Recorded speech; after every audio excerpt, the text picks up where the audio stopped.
যুদ্ধে ব্যবহৃত বিধ্বংসী গ্রেনেড আর ল্যান্ডমাইন পাওয়া যাচ্ছে মাত্র 25 টাকায়, বিস্ফোরক ককটেল মাত্র 15 টাকা। শুনতে অবাক হলেও মিথ্যা নয়, তবে এগুলো বিধ্বংসী কোনো অস্ত্র নয়, সবগুলোই পিঠার নাম। এমনই শতাধিক পাহাড়ি নামের সুস্বাদু পিঠার সমাহার সাজিয়ে বসেছেন শিক্ষার্থীরা।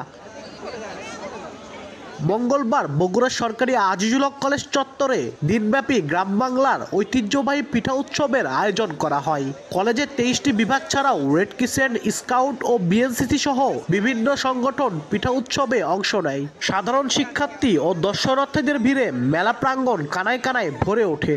সবার সঙ্গে দেখা হচ্ছে, সবার সঙ্গে সবার বন্ডিংটা বাড়ছে, সবাই মিলে পিঠা খাচ্ছি। আলহামদুলিল্লাহ অনেক ভালো হয়েছে, অনেক ভিড় জমজমাট, পিঠা মেলা জমে উঠেছে এবং আলহামদুলিল্লাহ আমরা অনেক ভালো সেল করেছি। মানুষের ভিতর ঐক্যবদ্ধতা তৈরি হয়, মানুষের ভিতর নিজেদের ভিতর যেন ঐক্যতার মাধ্যমে তারা এই ক্যাম্পাসকে আরও সুন্দর এবং সঠিক পথে পরিচালনা করতে পারে, এই জন্য তাদের সাথে আমরা কথা বলেছি। আমরা বিশ্বাস করি এর মাধ্যমে তরুণ প্রজন্ম দেশপ্রেমিক হয়ে গড়ে উঠবে, দেশের সংস্কৃতির প্রতি তারা শ্রদ্ধাশীল হয়ে উঠবে।